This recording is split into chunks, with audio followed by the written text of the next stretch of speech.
This is James Holder for iFILM London. I'm at the Camden Centre today for the Mickey Elliott show. With me, I've got Mickey Elliott himself. All right, Mick? Yes, I'm good. I'm good. First and foremost, congratulations. Another almost completely sell-out show and some great fights. Yeah, banged out. Every house fighter won, which I'm quite surprised every house fighter won because there were some close fights. Only one real blowout, which was Charlie Hoy, who boxed out of his skin. I thought, you know, he worked the guy out very quickly and got him out of there.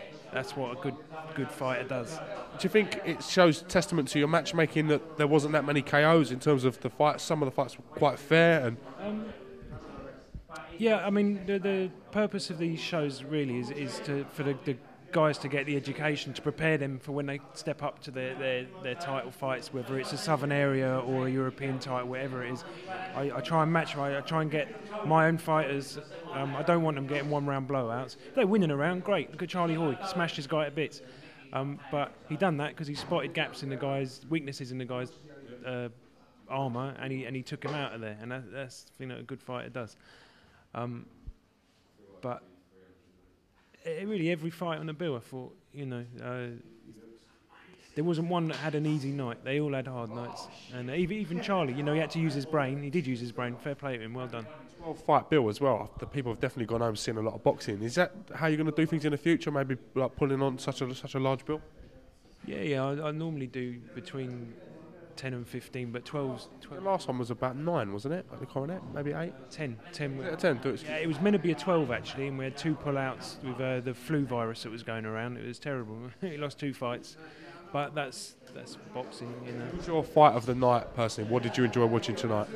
Who I actually enjoyed watching was one Charlie Hoy because of the explosiveness of his performance. And the thing is, I've always known Charlie Hoy's got that, but he's I don't know. He hasn't really adapted to the pros early on, as I hoped that he would. But then tonight he definitely has.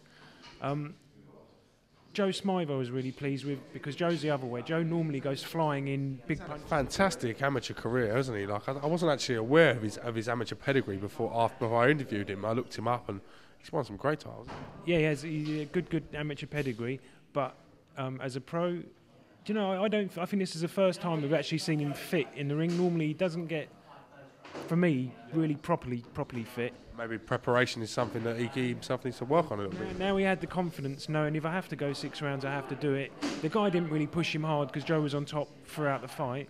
But now we know he can go 6 rounds at a good pace, and very soon we're going to be pushing him for 10 rounds. So that's why I really wanted him, and I'm glad that he got the 6 rounds tonight against a very, I mean, the agent that found that opponent done a really good job because I said, look, I don't want someone that's going to lie down in a round. That guy, he's seen better days for sure. I'm not trying to fool anyone. That guy's seen far better days. Very tough man though, very durable opponent. Very tough, very slippery, very difficult to nail down. So, who impressed me? Craig Wyatt. I thought his fight with John Fry was a great fight, and for him to come through like as he did, I thought it was a testament to himself. A good fight. Cracking small hall fight. Jonathan Fry actually I thought boxed because I managed both of them. Jonathan Fry I thought boxed the best I've ever seen him box, and I've seen him have a couple of good ones.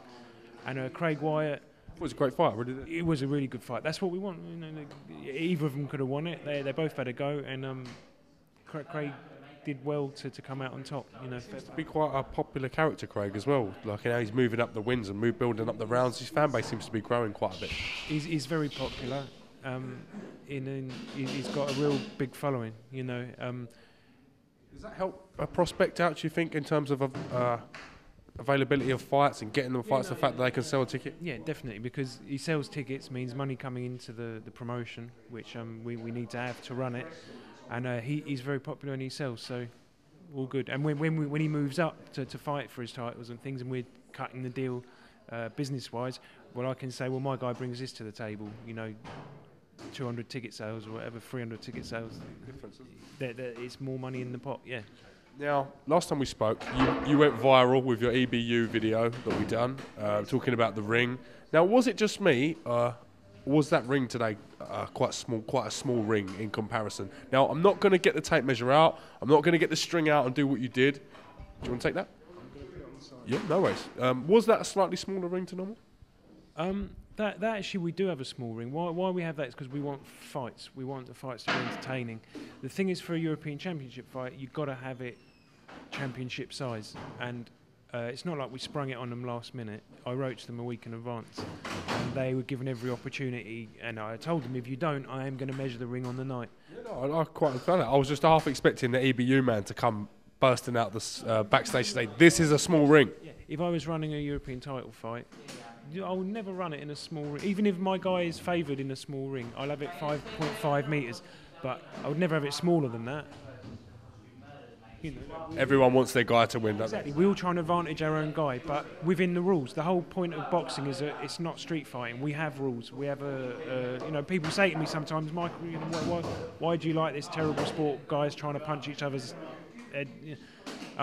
Well, it's not. You know, to me, it's beautiful. This is a sport. Likewise. It's not violent. It's a sport, and we have rules and we have respect for each other, and we follow that. And that's why I was so annoyed at the ring being small, especially after I said to them, you know, it's got to be the right size. Never mind, you know. All in all, thought it was a really great show. Thought you've done really well. When can we anticipate the next Hellraiser show, or is there a Mayfest sports show coming up? What's going on, mate? I've got a dinner show in Docklands with Alan Smith and Dean Powell. I've spoken to Al Smith, aka Fagan, about this a little bit at the show. Yeah, and then we're going to go. I've got a Mayfest Sporting Club show on the 9th of May, and we're back here at the 11th of May for an Go at Camden Centre, and then maybe a Coronet date not long after that. This is the first time I've ever been to the Camden Centre to watch boxing. For whatever reason, it just hasn't happened. That a show's fell here that I've been here. So yeah, I really enjoyed it. Well done, great venue. Thank you for coming. Thank you for having us. Pleasure to have you. As always. This is James Helder, Mickey Elliott for iFILM London. Thank you very much.